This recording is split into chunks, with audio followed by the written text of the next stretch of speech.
তুমি নাকি ভক্তের ভগবান। শুনেছি আমার স্বামীর মুখে তুমি নাকি ভক্তের ভগবান। তুমি যদি সত্যি ভক্তের ভগবান হয়ে থাকো, তোমার ভক্তকে এত কষ্ট কেন দাও গো প্রভু? যদি তুমি ভগবান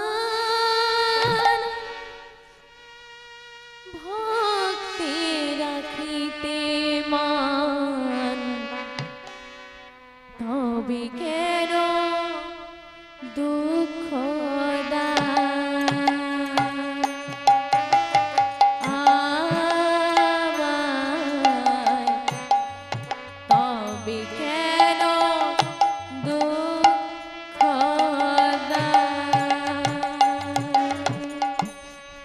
যদি তুমি ভগবান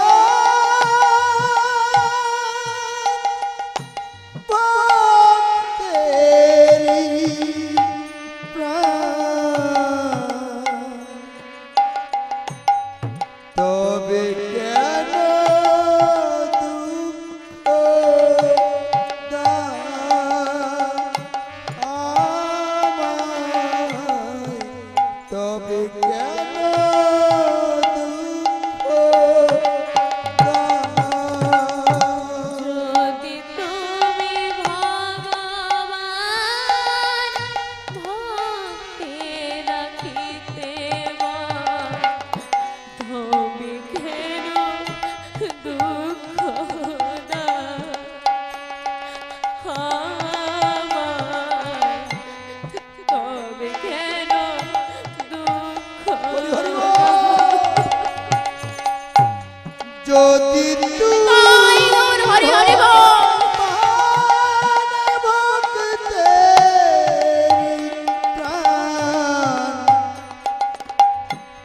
তবে কেন দুঃখ দাও আমায়, তবে কেন দুঃখ দাও?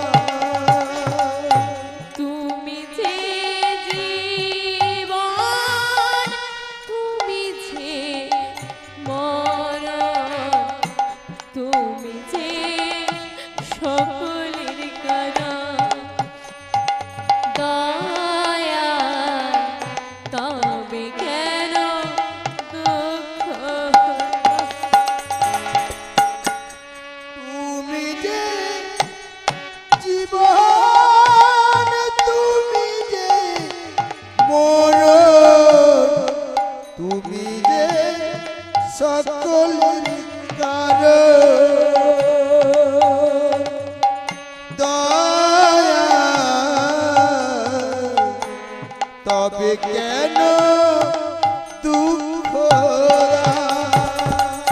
যদি তুমি ভগবান ভক্তি রাখিতে মান, তবে কেন দুঃখ দাও আমায়, তবে কেন দুঃখ দাও? যদি তুমি নিতাই গৌর হরি হরি বল, হরি হরি বল। ভগবানেরই প্রাণ, তবে কেন দুঃখ দাও আমায়, তবে কেন দুঃখ দাও? ভগবানকে জানাচ্ছি। এইভাবে কিছুদিন যায়,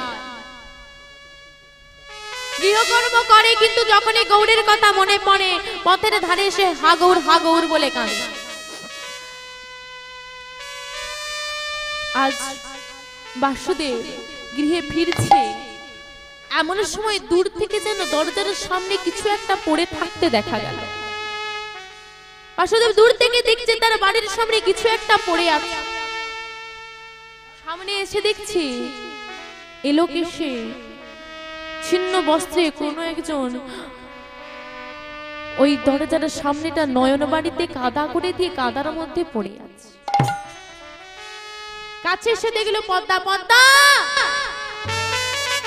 তোর কি অবস্থা? পদ্মা পদ্মা বলে ডাকছে, কিন্তু পদ্মার সাড়া পাওয়া যাচ্ছে না। পদ্মা যখন গৌর গৌর বলে কাঁদতে কাঁদতে মূর্ছা গেছে, তখন পদ্মাকে না ডেকে বাসুদেব দুটি বাহু উত্তোলন করে বলছে, ওগো ভগবান, ওগো ভক্তের ভগবান দয়াল গৌর হরি, তুমি বলতে পারো তোমাকে যে ভালোবাসে তুমি তাকে কেন এত কষ্ট দাও, কেন এত দুঃখ দাও? তুমি দুঃখ দিয়ে কি পাও? পদ্মা শুধু তো তোমাকে একটু কোলে পেতে চেয়েছে, তার জন্য তুমি তাকে এত কাঁদাচ্ছ। আরে পদ্মার কান্না দেখে, পদ্মার কষ্ট দেখে যে কারো কষ্ট হতে পারে, যদি আমাদের বুকটা পদ্মার কষ্টে পেটে যায়। ওগো ভগবান, তুমি কি পাষাণ? তোমার মনে কি দয়া মায়া বলে কিছু নাই প্রভু? কি করে সহ্য করো ভক্তের এত কষ্ট? প্রভু তুমি কি পাষাণ? ভগবানকে যখন পাষাণ বলে ডেকেছে, পদকর্তা এক পাশে দাঁড়িয়ে বলছে, কি বলছে গো বাসুদেব? পাষাণ বলিয়া ভাবিছ যাহারে, সে তো পাষাণ নয়। ভক্তি ভরিয়া ডাকিলে ওগো পাষাণ গলিয়া যায়। পাষাণ বলিয়া তাই গৌর হরি হরি বল। ভাবিছ যাহারে,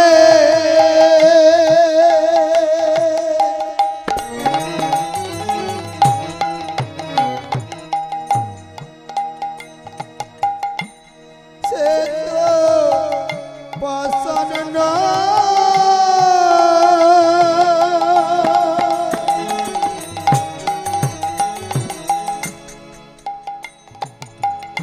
ভক্তি ভরিয়া ডাকিলে তাহারে পাষাণ গলিয়া যায়।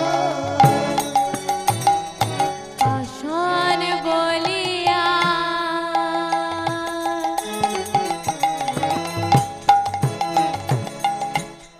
ভাবিছ যাহারে,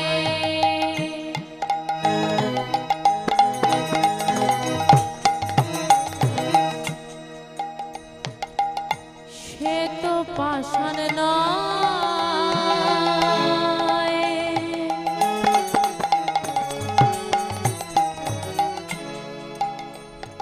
ভক্তি ভরিয়া ডাকিলে তাহারে পাষাণ গলিয়া যায়।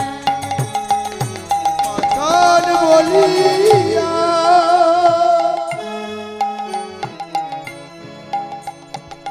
ভাবিছ যাহারে,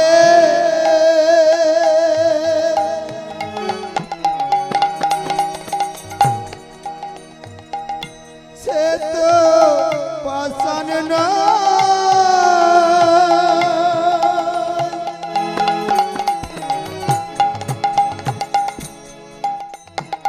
ভক্তি ভরিয়া ডাকিলে তাহারে পাষাণ গলিয়া যায়। সে তো পাষাণ নয়, সে তো পাষাণ নয়, সে তো পাষাণ নয়, সে তো পাষাণ নয়।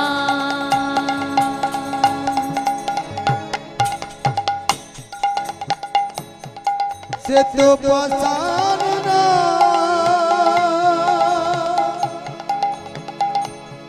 সে তো পাষাণ নয়, সে তো পাষাণ নয়, সে তো পাষাণ সে পাষাণ নয়, তাকে যদি ভক্তি ভরে ডাকা যায় সে যতই পাষাণ হোক পাষাণ গলে যাবে। পদকর্তা এই কথা পাশে দাঁড়িয়ে বলছে, আর এমন সময় পদ্মা যখন মূর্ছিত অবস্থা ফিরে পেয়েছে, পদ্মাকে স্বামী তুলে বলছে, পদ্মা, পদ্মা রে, আর কাঁদিস না, আর কিছুদিন পরেই তোর কাছে গৌর আসবে, চল চল ঘরের মধ্যে চল। এই কথা বলে পদ্মাকে ঘরের মধ্যে নিয়ে গেল। পদ্মার অবস্থা কি হয়েছে, পদ্মার অবস্থাটা কেমন? বাবা শ্রী শ্রী পরমহংসদেবের কথা আমরা সবাই শুনেছি। তিনি রামকৃষ্ণ পরমহংসদেবের কাছে একজন ভদ্রলোক এসে প্রশ্ন করেছিলেন, ঠাকুর আপনি তো সাধন ভজন করেন, আমাকে ভগবানকে দেখাতে পারবেন? যাকে আমরা সবাই চিনি, তাকে প্রশ্ন করছে যে আপনি তো সাধন ভজন করেন আর ভগবান দেখাতে পারবেন? কি গো মা, ভগবানকে দেখানো যাবে? দেখানো যাবে? যাবে না। কিন্তু তিনি কি উত্তর দিলেন? আপনি ভালো সময়টা কিন্তু ব্যর্থ করে দিলেন। কি ভালো সময়? আরে কালকে তো ভগবান এসেছিল আমার সঙ্গে দেখা করতে, আপনি যদি আজকে না এসে কালকে আসতেন দেখা হয়ে যেত। ও তাই? তাহলে আমি কি করব? বলে তুমি আগামী কাল ভগবানকে আমি বলে রাখবো, সে আসবে, তিনজনে বসে গল্প করা যাবে। ভগবানকে ডাকবে, ভগবান আসবে, গল্প করবে। এই বলে ভদ্রলোক চলে গেলেন। এদিকে রামকৃষ্ণদেব কি করেছেন, ওনার যেসব শিষ্যরা ছিল তাদেরকে অনেক কিছু শিখিয়ে পড়িয়ে দিয়েছে।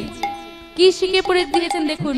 পরের দিন প্রভাতকালে ভদ্রলোক সেজে গুজে এসেছে। ভগবান আসলো তো, কোনো বিশিষ্ট ব্যক্তি এলে আমরা খুব সেজে গুজে আসি।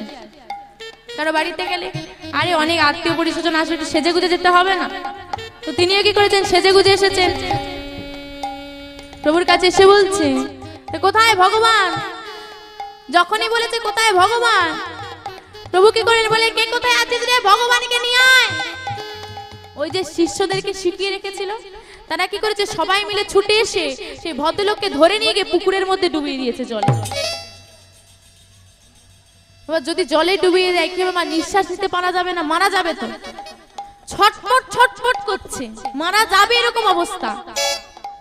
হঠাৎ প্রভু চিৎকার করে বলে, আরে কি করছিস, তো মারা যাবে, তোল তোল। তুলে ধরেছে, দুবার নিঃশ্বাস নিয়েছে, আবার কি করেছে, জলে ডুবিয়ে দিয়েছে। আবার যখন ছটফট করছে, আবার একবার তুলে ধরেছে, আবার ডুবিয়ে দিয়েছে। এরকম বারবার করে মানুষটা প্রায় আধমরা হয়ে গেছে, আধমরা হয়ে গেছে। এমন সময় বলছে নিয়ে আয়।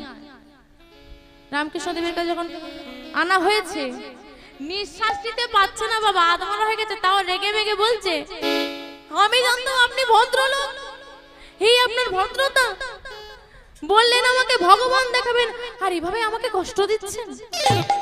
বলে কেন, তুমি ভগবানকে দেখতে পাওনি? বলে না তো। বলে জানো কখনো ভগবানকে দেখতে পাবে কখন? তুমি বলো, যখন তোমাকে ওরা জলের মধ্যে ডুবিয়ে রেখেছিল তোমার কি মনে হচ্ছিল? কি গো মা, কেউ যদি আমাদেরকে জলের মধ্যে ডুবিয়ে রাখে, নিঃশ্বাসটা বন্ধ হয়ে যায়, কি মনে হয় যে এই মুহূর্তে যদি আমি নিঃশ্বাস নিতে না পারি, এই মুহূর্তে যদি আমি বাতাসটা নিতে না পারি, আমি মারা যাব, আমার প্রাণটা চলে যাবে। প্রভু আমার এই মনে হচ্ছিল। জানো ঠিক এমন অবস্থা হবে যখন যখন তোমার মনে হবে, এখন তোমার মনে হচ্ছিল বাতাস না পেলে, অক্সিজেনটা না পেলে আমি মারা যাব, যখন তোমার মনে হবে ভগবানের বিনা আমি মারা যাব, ভগবান যদি আমাকে দেখা না দেয়, এই জীবনটা আমি আর রাখতে পারবো না, এই জীবনটা আমার বেরিয়ে যাবে, ভগবান ছাড়া আমি বাঁচতে পারবো না। ঠিক এই রকম কষ্ট যেদিন তোমার হবে, ভগবানকে পাওয়ার জন্য, বাতাস নয় ভগবানকে পাওয়ার জন্য সেদিন হবে তোমার ঈশ্বর লাভ, ভগবান লাভ। আজ সেই অবস্থা হয়েছে আমার পদ্মা মায়ের।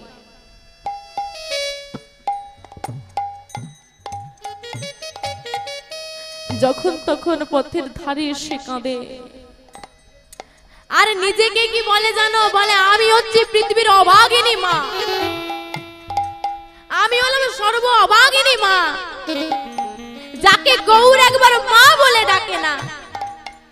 গৌরকে আমি একবার কোলে নিতে পারি না, সেবা দিতে পারি না। কেমন মা, অভাগিনী মা। তাই বলছি, চোখের জলেতে ভাসিছে দেখো অভাগিনী এক মা, অভাগিনী এক মা। চোখের জলেতে ভাসিছে দেখো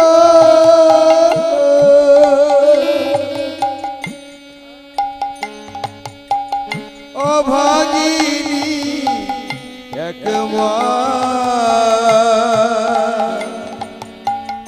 অভাগিনী এক মা। চোখের জলেতে ভাসিছে দেখো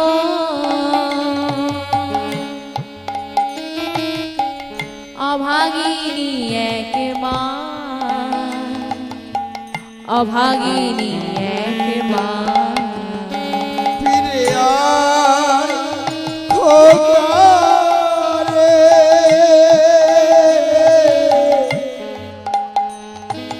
ডাক মা বলে। ফিরে আয় খোকা রে,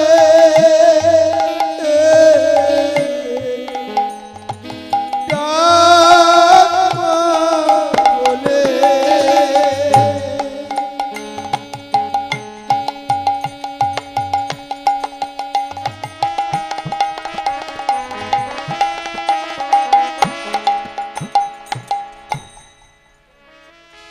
এইভাবে কাঁদছে পদ্মা।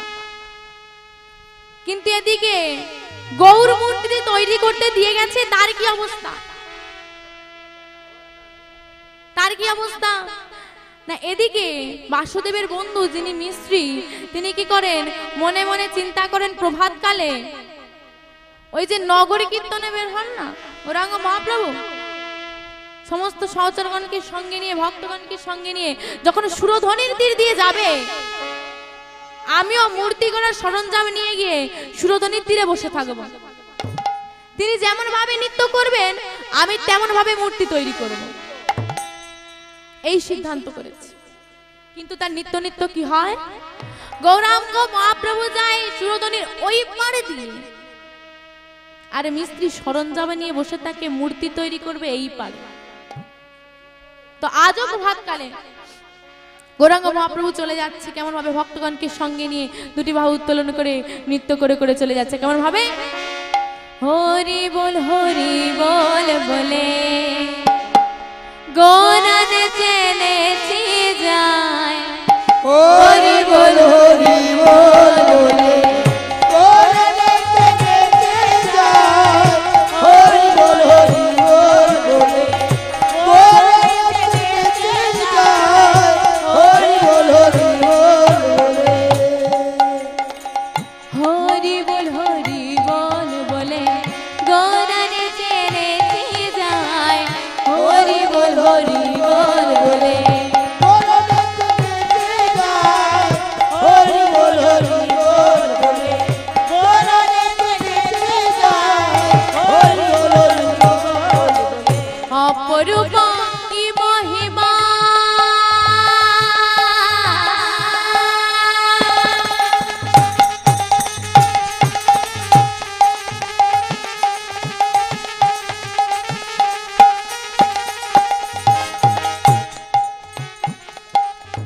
অপরূপ কি মহিমা নারদ দিতে নারে শিবা, অপরূপ কি মহিমা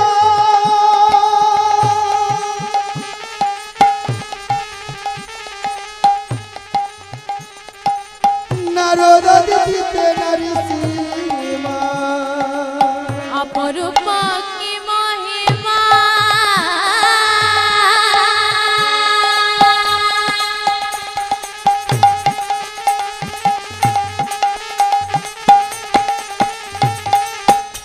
অপরূপ কি মহিমা নারদ দিতে নারে সীমা অপরূপ কি মহিমা নারদ দিতে নারী সীমা যাই রে রূপের বলিহারি যাই কি রূপের বাহার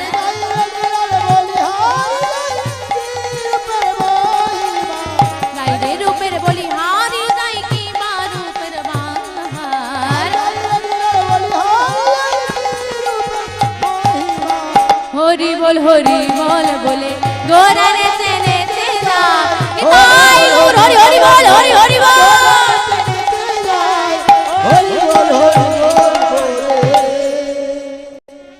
হরিবল হরিবল বলে ভক্তগণকে সঙ্গে নিয়ে সুরধ্বনির তীর দিয়ে মহাপ্রভু নৃত্য করতে করতে চলে যাচ্ছে এমন সময় বাবা সব সময় তো দেখা যাবে না এমন সময় মিস্ত্রির চোখের আড়াল হয়ে গেল যখনই চোখের আড়াল হয়ে গেছে হঠাৎ থমকে উঠে দেখলেন গৌরাঙ্গ মহাপ্রভু চলে গেছে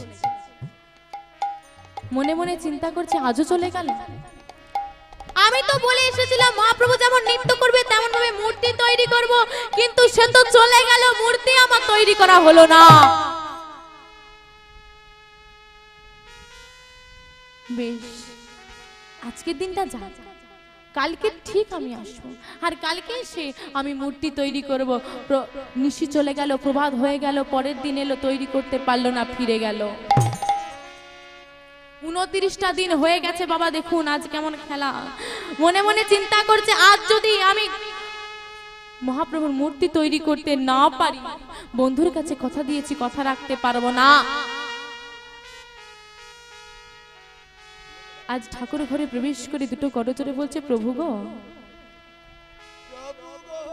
আমি জানি না আমি যখন কোনো মূর্তি তৈরি করি তাকে তো হিয়ার মাঝে ধরি কিন্তু তোমার কেমন মূর্তি হিয়ার মাঝে ধরবো আমি তো জানি না তুমি কেমন আমি তো জানি না কেউ বলে তুমি সাকার কেউ বলে তুমি নিকার কেউ বলে তোমার কোনো আকারই নেই শুধু গুরুমুখে শুনেছি তোমাকে যে যেমন ভাবে ডাকে তুমি নাকি তার কাছে তেমন ভাবে ধরা দাও গো প্রভু আমি তো তোমাকে কোনোদিন ডাকিনি আমি তো কোনোদিন তোমাকে চাইনি আর যার জন্য মূর্তি তৈরি করে দেব সে তোমাকে কেমন ভাবে চাইছে কেমন ভাবে পেতে চায় আমি কি করে জানবো কি গো মা পদ্মা কিভাবে চাইছে ভগবানকে সে কি আর মিস্ত্রি জানতে পারবে পারবে না তাই ভগবান তোমাকে যে যেমন ভাবে চাই তুমি তার কাছে তেমন ভাবে চাও কিন্তু পদ্মা তোমাকে কেমন ভাবে চাইছে আমি তো জানি না যদি গৌর মূর্তি তৈরি করে দিতে না পারি বন্ধুর কাছে আমার কথা থাকবে না প্রভু তুমি আমাকে প্রভু বন্ধুর মনে থাকবে না প্রভু কৃপা করো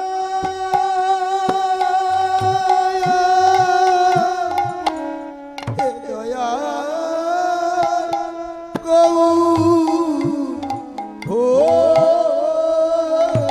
ভগবানকে এক মনে ডাকছি যদি আমাদের যে কাজটা করি সেই কাজে মন না থাকে কাজটা সম্পূর্ণ হয় না কি তাই তো আজ মিস্ত্রির মন কোথায় ভগবানের চরণে কিন্তু কাজ করছে কি মূর্তি তৈরি করছে কি তাই তো কাজ করছে একটা মনটাকে রেখেছে অন্য জায়গায় তা কি হচ্ছে দেখুন মন যেহেতু অন্য জায়গায় কাজ ঠিক হবে না তাই মূর্তি তৈরি করার যেসব জিনিসপত্র সবই নিয়ে যাচ্ছে মা জল নিয়ে যেতে ভুলে গেছে কাদা করে তবে তো মূর্তি তৈরি হবে জল নেই এদিকে আজ মনে মনে চিন্তা করছে প্রভু আমি যখন তোমাকে দর্শন করি আমি কি দেখি জানো আমি তোমার বদন পানে দেখি আর তোমার বদন পানে যখন আমি যাই তোমার নয়ন যখন আমি দেখি ওই নয়নে যখন একবার আমি নয়ন দিয়ে দিই প্রভু, সেই নয়নটাকে আমি আর ফিরিয়ে আনতে পারি না, যতক্ষণ না তুমি আমার চোখের আড়াল হয়ে যাচ্ছ। জানি না তোমার নয়নে কি জাদু আছে। আজ আমি কি করব জানো? তোমার নয়ন পানে নয়, তোমার বদন পানে নয়, আজ আমি তোমার চরণ পানে তোমার চাইবো। চরণ পানে, চরণ পানে চেয়ে রাখবো। তোমার ওই জাদু ভরা নয়নের দিকে আমি আর চাইবো না। মহাপ্রভু আবার আসছে নৃত্য করতে করতে ভক্তগণকে সঙ্গে নিয়ে।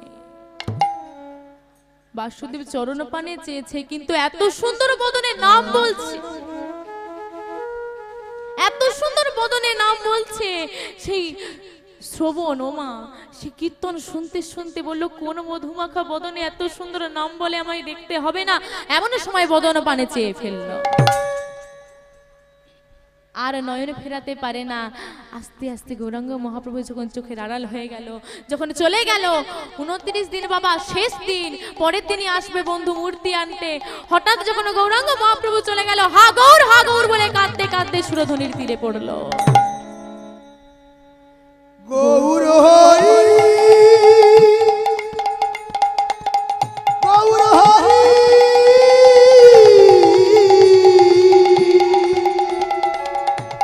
আমার বন্ধুর মান কি রাখা হবে না। গৌর হরি কৃপা করো,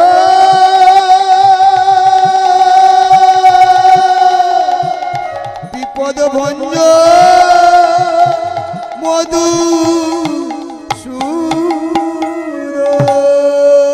মহাপ্রভু নৃত্য করে গেছে সুরধনির ওই পাড়ে দিয়ে, আর মিস্ত্রি এই পাড়ের মাটিটাকে জড়িয়ে ধরে বলছে, মাটি রে, না জানি তুই কত ভাগ্যবান, তোর উপর দিয়ে আমার গৌরাঙ্গ মহাপ্রভু নৃত্য করে গেছে। ও বলেছিলাম না জল আনেনি, ওই যে নয়ন বাড়ি ছিল, নয়ন বাড়িতে মাটিটা কাদা হয়ে গেল। গৌর গৌর বলতে বলতে মূর্ছা গেল মিস্ত্রি।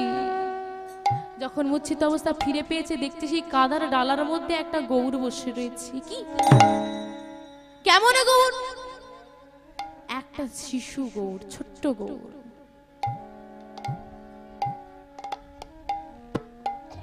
গৌরটাকে নিয়ে গৃহের মধ্যে এলো। হঠাৎ পরের দিন ছুটতে ছুটতে এসেছে। বাসুদেব ছুটে এসে বলছে, বন্ধু তুই মূর্তি করেছিস, আমায় মূর্তিটা দে। বাসুদেব আমায় ক্ষমা করে, এই মূর্তিটা তোকে আমি দিতে পারবো না। কি বলছিস? শোনো বন্ধু, তুই যদি আজ আমায় মূর্তি না দিস, পদ্মা আর বাঁচবে না। আমি পদ্মাকে দরজার সামনে মূর্ছিত অবস্থায় ফেলে রেখে এসেছি। আমি যদি গৌর না নিয়ে ফিরি, পদ্মা আর বুঝি বাঁচবে না। বন্ধুরে, ওরে বন্ধু, ওরে বাসুদেব, তোকে কি করে এই মূর্তি দিয়ে বল? এই মূর্তি তো আমি তৈরি করিনি, এই মূর্তি আপনা আপনি তৈরি হয়েছে। তবে যার উদ্দেশ্যে তৈরি হয়েছে তুই তার কাছেই নিয়ে যা। এই বলে গৌর মূর্তিটা মিস্ত্রি তার বন্ধু বাসুদেবের হাতে তুলে দিল। মূর্তিটাকে নিয়ে বাসুদেব ছুটতে ছুটতে আসছে। পদ্মা, পদ্মা, পদ্মা রে,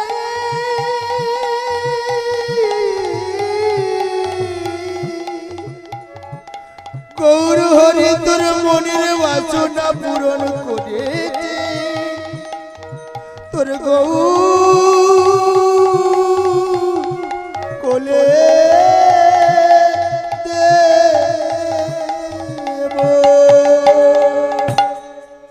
ঘরের সামনে এসে থমকে দাঁড়ালো বাসুদেব। এ কি করছি আমি? পদ্মাকে যেমন অবস্থায় দেখে গেছিলাম মূর্ছিত, এখন তেমনই রয়েছে। পদ্মা গৌরীকে ভালোবাসে একটা ছোট্ট সন্তান জেনে, কিন্তু মায়ের ভালোবাসা যে কি, যে মা সে না ছাড়া বোঝে না। একটা মায়ের জ্বালা কিরকম, একটা মা তার সন্তানকে কেমন করে ভালোবাসে, মা ছাড়া কেউ বলতে পারে না। পদ্মা আমি তোর মনের মধ্যে সে ভালোবাসা দেখেছি, কিন্তু পদ্মাকে যদি এখন আমি এই মাটির পুতুলটা ধরিয়ে দিই, কি গো মা, কোন মায়ের কোল থেকে যদি সন্তানকে কেড়ে নিয়ে একটা মাটির পুতুল দিয়ে বলে এই তোমার সন্তান, কোন মা সান্ত্বনা পাবে? কি গো মা, পাবে কি? যে সন্তান মা মা বলে জড়িয়ে ধরতো, যে সন্তান মা বলে ডাকতো, যে সন্তানকে মুখে সেবা দিত, সেই মায়ের কোল থেকে সেই সন্তানকে ছিনিয়ে নিয়ে একটা মাটির পুতুল ধরিয়ে দিলে সে কি সান্ত্বনা পায়? পদ্মা সেইভাবে ভালোবাসে গৌরীকে। এখন যদি মাটির পুতুলটা ধরিয়ে দে বলি পদ্মা এই তোর গৌর, পদ্মা তো বাঁচবে না। কিন্তু পদ্মা তোর ভালোবাসা যদি সত্যি হয়ে থাকে, ভগবানের পরীক্ষা আজ হয়ে যাবে সে ভক্তকে কতটা ভালোবাসে। তাই গৌর মূর্তিটাকে অঞ্চলে চাপা দিয়েছি, চাপা দিয়ে আস্তে আস্তে পদ্মাকে ডাকছে, পদ্মা এই পদ্মা। পদ্মা যখন মূর্ছিত অবস্থায় ফিরে পেয়েছে, স্বামী তুমি গৌর এনেছো, ও স্বামী তুমি গৌর এনেছো, পদ্মা। চিৎকার করিস না কেন স্বামী, এখন তো গৌর ঘুমোচ্ছে, ঘুম ভেঙে যাবে। আর জানিস তো ছোট ছেলেদের কাঁচা ঘুম ভেঙে গেলে শরীর অসুস্থ হয়ে পড়ে না। স্বামী গৌর যখন ঘুমোচ্ছে, গৌরকে আমার কোলে দাও, আমি গৌরের জন্য যে সুকমলের শয্যা রচনা করেছি, অর্থাৎ বিছানা রচনা করেছি, সেইখানে গৌরকে শয়নে দিই। শুধু মনে মনে চিন্তা করলো, কোলে দিলে তো জানতে পেরে যাবে। না না পদ্মা, তুই অচেনা, গৌর যদি ঘুম থেকে উঠে অচেনা মানুষকে দেখে কান্নাকাটি করবে। আমি তো ঠাকুর ঘরে সবসময় থাকি, আমি গৌরকে ঠাকুর ঘরে শয়নে দিই, যখন ঘুম থেকে উঠবে আমি তোর সঙ্গে আলাপ করিয়ে দেব, তারপর তুই তোর ছেলেকে নিয়ে যাবি। এই বলে গৌরীকে ঠাকুর ঘরে বসিয়ে দিয়ে ঠাকুর ঘরের দরজাটা বন্ধ করে দিল। বন্ধ করে দিয়ে বলছে, পদ্মা আমি স্নানে যাচ্ছি, আমি যতক্ষণ না আসি তুই এই মন্দিরের দরজা খুলবি না। স্বামী চলে গেল, পদ্মা বলছে দরজা খুলতে যখন স্বামী বারণ করেছে আমি খুলবো না। এই বলে ঠাকুর ঘরের বাইরে দরজার সামনে বসে বসে কেমন মমতাময়ী মা দেখুন, বলছে ওরে এই অভাগিনী মাকে তুই চিনলি না, এত কাছে এসেও আমি তোকে কোলে নিতে পারছি না। কোলে নিয়ে নি তো কি হয়েছে, গৌর তুই ঘুমোচ্ছিস তো, তুই ভালোভাবে ঘুমো। আর মা গৌরকে ঘুম পাড়াচ্ছে। দেখুন ঠাকুর ঘরের ভেতরে গৌর আর মা বাইরে। মা বলছে কোন ঘুমায় মারে ঘুমায়, আয় ঘুমায়, খোকন সোনা চাঁদের কোনা, ঘুম আয় খোকো সোনা চাঁদের কোনা, আয় ঘুমা, আমার সোনা মানিকের চোখে ঘুম দিয়ে যা। খোকন ঘুমায় মানিক ঘুমায়, আয় ঘুমায়, খোকন সোনার চোখে আমার ঘুম দিয়ে যায়। খোকন সোনা চাঁদের কোনা, আয় ঘুমা, আমার সোনা মানিকের চোখে ঘুম দিয়ে যা। আয় ঘুম, আয় ঘুম, আয় ঘুমায়, ঘুমা, ঘুমা, ঘুমা, ঘুম আয়, ঘুম আয়, ঘুমায়, ঘুমায়, ঘুমা,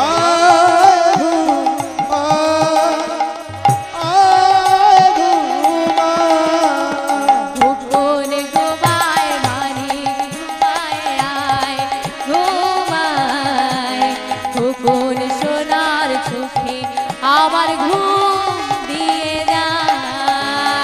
যখন নিতাই গৌর হরি হরি বল হরি হরি বল। ঘুম দিয়ে যা আমার সোনা মানিকের চোখে ঘুম দিয়ে যা আয় ঘুমায় আয় ঘুমায় আয় ঘুমায় আয় ঘুমায়। ওমা, গৌরকে ঘুম পাড়াতে গিয়ে তোমাদের আবার ঘুম এসে গেল না তো? মায়েদের ঘুম এসে গেল নাকি? দেখুন, আজ গৌরকে ঘুম পাড়াচ্ছে কিন্তু মা নিজেই ঘুমিয়ে পড়েছে। ঘুমিয়ে পড়ে গিয়ে স্বপ্নের মধ্যে দর্শন করছে কেউ একজন ছোট্ট ছেলে দুটো বাহু উত্তোলন করে মাকে বলছে, ও মা, তুমি যে নিজেই ঘুমিয়ে পড়লে। মা, আমার যে বড় ক্ষুধা লেগেছে, সেবা দেবে না? স্বপ্ন দর্শন করার মতো তাড়াতাড়ি উঠে পড়লো পদ্মা মা। উঠে কোনো কথা না ভেবে হঠাৎ মন্দিরের দরজাটা খুলে দেখে গৌর দুটো বাহু উত্তোলন করে মাকে বলছে, মা, আমায় কোলে নেবে না? আমি যে তোমার কোলে ওঠার জন্য কতদিন ধরে অপেক্ষা করছি মা, আমায় একবার কোলে নাও না মা। মা গো, আমায় একবার কোলে নাও মা গো। ছুটতে ছুটতে গিয়ে পদ্মা গৌরীকে কোলে তুলে নিল। আজ গৌর আনিয়া কোলে নিল পদ্মা, বসনে মুছায়ে আরে গৌরাইয়া কোলে নিল পদ্মা বসনে মুছায় মুখ। গৌর আনিয়া কোলে নিল পদ্মা, বসনে মুছায়ে আরে গৌরানি পদ্মা কোলে নিল পদ্মা বসনে মুছায় মুখ। সারাদিন মায়ে যত দুঃখ ছিল, সারাদিন মায়ের যত দুঃখ ছিল, সারাদিন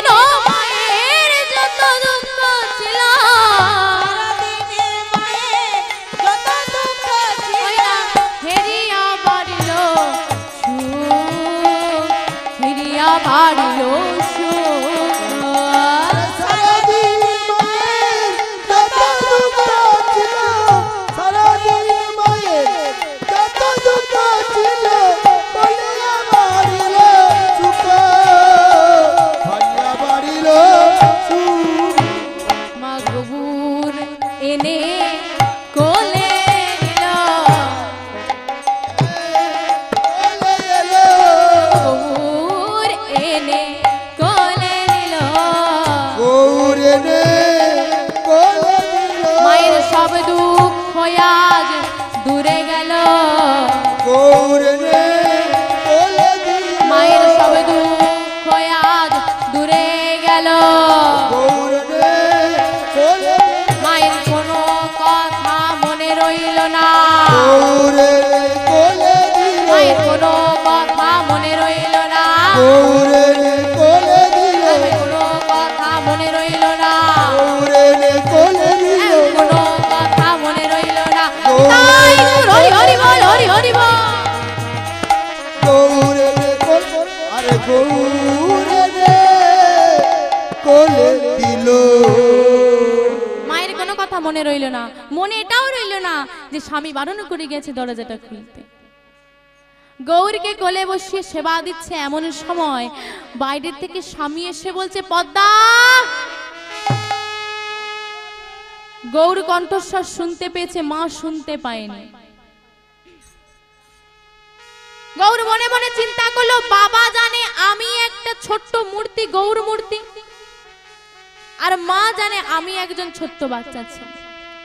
কিন্তু বাবা মা যদি একই ঘরে থাকে, কি করে আলাদা আলাদা হতে পারি আমি? তাহলে বাবাকে আসতে দিলে চলবে না। মাকে কি করলো, আত্মহারা করে দিল, মায়ের কিছু মনে রইল না। মাকে বলছে, মা, আমি তোমার কাছে থাকবো না।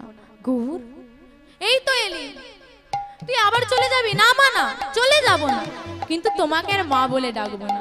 কেন গৌর? শোনো মা, আমি তোমাকে তখনই মা বলে ডাকবো যখন বাবা এই ঘরে আসবে না। এই বাবা যদি আসে আমি তোমাকে মা বলে ডাকবো না, বাবাকে আসতে নিষেধ করো। মা গো, বাবাকে আসতে নিষেধ করো মা। বাবাকে আসতে নিষেধ করো মা। ও মা গো, বাবাকে আসতে নিষেধ করো মা। ও মা গো, বাবাকে আসতে নিষেধ করো মা। বাবার হাওয়া লাগলে গায়ে, বাবার হাওয়া লাগলে গায়ে, আমি এমন গৌর থাকবো না, এমন গৌর থাকবো না।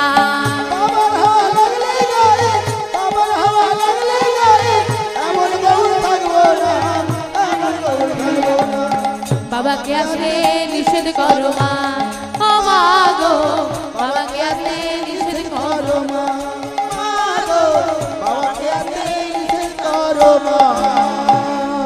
দেখুন মা, পদ্মা মা যদি সজ্ঞানে থাকতো তখনই গৌরকে প্রশ্ন করতো, আচ্ছা গৌর, বাবার হাওয়া তোর গায়ে যদি লাগে তুই আমাকে মা বলে ডাকবি না, কিন্তু তোকে যখন তোর বাবা এখানে নিয়ে এসেছিল তখন কি তোর গায়ে তোর বাবার হাওয়া লাগেনি? প্রশ্ন আসতো তো। কিন্তু পদ্মা মা আত্মহারা হয়ে গেছে। গৌরের এই কথা শুনে বলছে, স্বামী, আমার গৌর আমাকে বলছে তুমি যদি আসো গৌর আমাকে মা বলে ডাকবে না, স্বামী দয়া করে তুমি ঘরের মধ্যে এসো না। বাসুদেব বুঝতে পারল লীলা। তিনি বললেন, পদ্মা, তুই যদি তোর গৌরীকে নিয়ে সুখে থাকিস থাক, আমি চললাম। বাসুদেব সুরধনির তীরে একটি ছোট্ট কুটির করে বসবাস করতে শুরু করলো। আর এদিকে আজ প্রভাতকালে পদ্মা মা বলছে, গৌর, তোকে আজ আমি সেবা দেব না। কেন মা? তুই যতক্ষণ না আমার কাছে নৃত্য করিস আমি তোকে সেবা দেব না। ও মা, নৃত্য করতে হবে? হ্যাঁ, তুই নৃত্য কর, তবে আমি তোকে সেবা দেব। তাই পদ্মা মাকে দেখানোর জন্য গৌর সুন্দরভাবে নৃত্য করছে। কেমন ভাবে? বাহু তুলে নাচে গৌর মায়ের আঙ্গিনায়, তুলে নাচে গৌর মায়ের আঙ্গিনায়, বাহু তুলে নাচে গৌর মায়ের আঙ্গিনায়, বাহু তুলে নাচে গৌর মায়ের আঙ্গিনায়। হাসি হাসি নাচি নাচি মায়ের দেখা, আরে হাসি হাসি হাসি হাসি মায়ের দেখা, হাসি হাসি নাচি নাচি মায়ের দেখায়, হাসি হাসি হাসি হাসি মায়ের দেখা।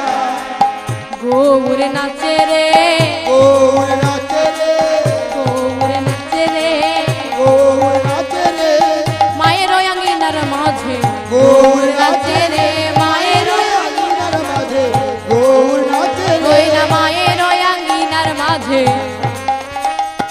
পায়ে নপুর সোনার দিয়ে, গৌর নাচে রে, সোনার নপুর পায়ে পড়ে, গৌর নাচে রে, পায়ের নপুর সোনার পড়ে। নিতাই গৌর, হরি হরি বল, হরি হরি বল। গৌর নাচে রে, গৌর নাচে রে। গৌর মায়ের আঙ্গিনায় নৃত্য করছে, কিন্তু গৌর মনে মনে চিন্তা করছে মায়ের এই ভালোবাসাটাকে ছিন্ন করতে হবে। মা এমন ভাবে আমাকে ভালোবাসছে, আমি মাকে ছেড়ে কোনোদিন যেতে পারবো না কোথাও। এই ভালোবাসাটাকে ছিন্ন করতে হবে, মায়ের বন্ধনটাকে ছিন্ন করতে হবে। কিভাবে? আজ মায়ের সঙ্গে খেলতে খেলতে মাকে বলছে, মা, তোমার কাছে আর আমি থাকবো না। কেন গৌর? আমি কি কোনো অপরাধ করেছি? গৌর, আমি কি তোর চরণে কোনো অপরাধ করলাম? বল না বাবা, তুই কেন আমার কাছে থাকবি না? মা, তোমার কাছে থাকলে আমার পাপ হবে। এ কেমন কথা গৌর? মায়ের কাছে সন্তান থাকলে সন্তানের কখনো পাপ হয় কি গো মা? হবে? হবে না। তাহলে কেমন পাপ? একজন নারীর প্রধান ধর্ম কি কি গো মা? স্বামী সেবা। একজন বিবাহিত নারীর প্রধান ধর্ম হচ্ছে স্বামী সেবা। কিন্তু মা তুই ভেবে দেখ, আমাকে পেয়েছিস বলে তুই তোর স্বামীর সেবা ছেড়ে দিয়েছিস। তোর স্বামীর সেবা ছেড়ে দেওয়ার কারণকে আমি, তাহলে আমি আমার পাপ হচ্ছে তো। তাহলে গৌর তুই আমার কাছে থাকবি, আমাকে কি করতে হবে বল? তোমাকে কি করতে হবে জানো মা?